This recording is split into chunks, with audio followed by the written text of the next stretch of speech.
அன்னை பர்னிச்சர்ஸ், அன்னை திருமண சீர்வரிசை பொருட்கள், டிவி, ஃபிரிட்ஜ், வாஷிங் மெஷின் உள்ளிட்ட 200க்கும் மேற்பட்ட பொருட்கள் அடங்கிய திருமண சீர்வரிசை ரூபாய் 99,000 மட்டுமே. தமிழகம் முழுவதும் இலவச டோர் டெலிவரி. தொடர்புக்கு 7550144440 9345044044. கிளவுட் கம்ப்யூட்டிங் மற்றும் டெவாப்ஸில் முழுமையாக தேர்ச்சி பெற ஆர்வம் உள்ளவரா நீங்கள்? இந்தியாவிலேயே முதல் முறையாக இகாஸ் கிளவுட் 1-to-1 மற்றும் குழு முறையிலும் அனுபவம் மிக்க பயிற்சியாளர்களால் ஆன்லைன் வழியாக வகுப்புகளை வழங்குகிறது. தினசரி மற்றும் வாராந்திர பயிற்சி வகுப்புகள் மூலம் கிளவுட் மற்றும் டெவாப்ஸ் சான்றிதழ்களை பெறலாம்.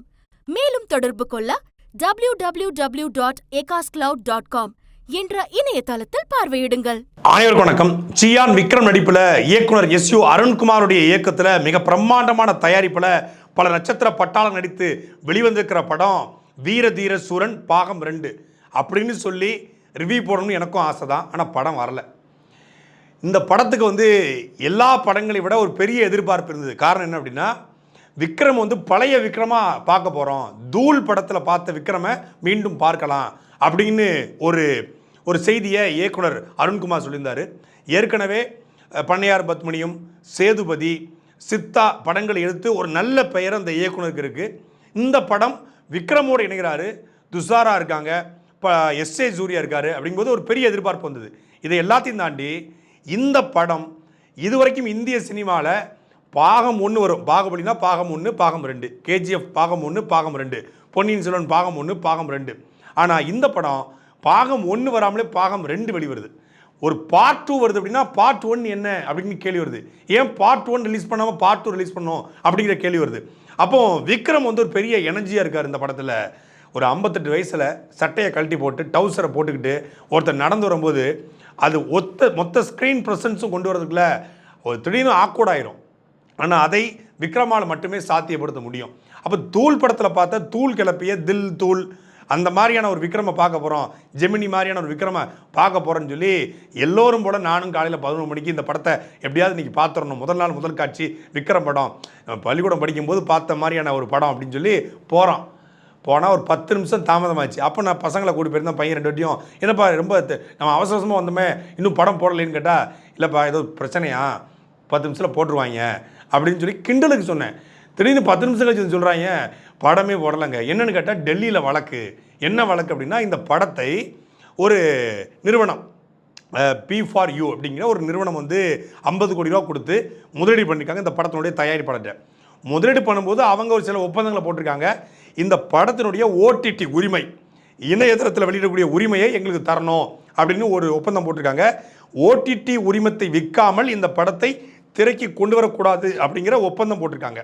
அந்த ஒப்பந்தத்தை மீறி OTT விற்கிறதுக்கு முன்னாடியே இந்த படத்தை திரையரங்கில் தயாரிப்பாளர் தரப்பு கொண்டு வந்ததாகவும் உடனடியாக இந்த படத்துக்கு இடைக்கால தடை விதிக்கும் சொல்லி நீதிமன்றத்தை தயாரிப்பாளர் நாடியிருக்காரு.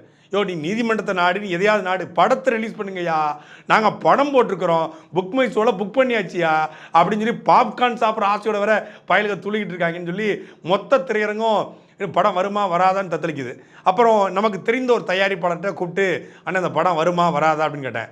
இப்போதைக்கு வர வாய்ப்பு இல்லை, ஏன்னா டெல்லி நீதிமன்றம் இடைக்கால தடை விதிச்சிட்டாங்க, 4 வாரத்துக்கு படத்தை வெளியிட தடன்ட்டாங்க. என்னடா இது, விக்ரமுக்கு வந்த சோதனை. இந்த படத்தில் தயாரிப்பாளர் என்னமோ அக்ரிமெண்ட் போட்டோம், அதை பற்றி பிரச்சனை இல்லை.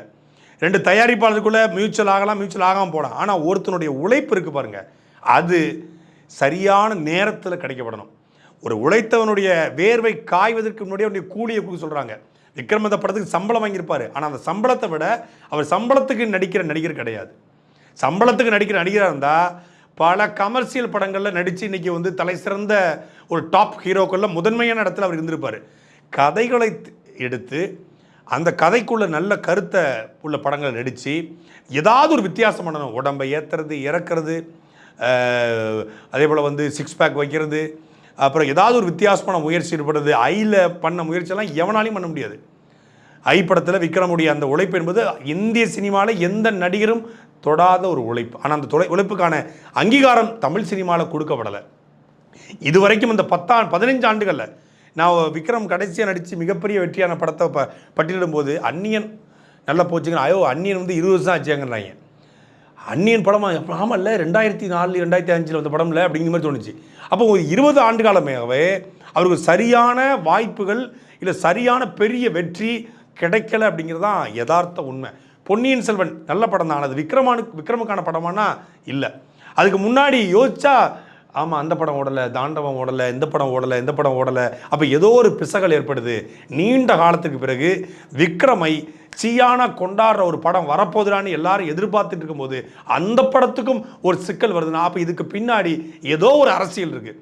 விக்ரமை வீழ்த்தக்கூடிய ஒரு பெரிய அரசியல் இங்கே இருக்குது. வெறும் இது சினிமா மட்டும் கிடையாது, வெறும் பணம் மட்டும் கிடையாது, அதுக்கு பின்னாடி ஒரு பெரிய அரசியல் இருக்குது. சினிமாக்குள்ளேயும் அரசியல் இருக்குது. அந்த அரசியல் விக்ரமை சுத்துதோ அப்படிங்கிற கேள்வி பிறக்குது. நடிப்பில் சிவாஜியை சொல்லுவாங்க, அப்புறம் கமலஹாசனை சொல்லுவாங்க. சிவாஜி அவர்கள் இருந்த காலகட்டத்தில் அந்த நடிப்பு வந்து ஆகச்சிறந்த நடிப்பு, அதில் மாற்று கருத்தே கிடையாது. அவரை பீட் பண்ணுறதுக்கு எவனும் பிறக்கவும் முடியாது, வாய்ப்பே இல்லை. கமலஹாசனுடைய நடிப்பு என்பது சில இடங்களில் கொஞ்சம் ஓவர் டோஸாக இருக்கும் அப்படின்னு தோணும்.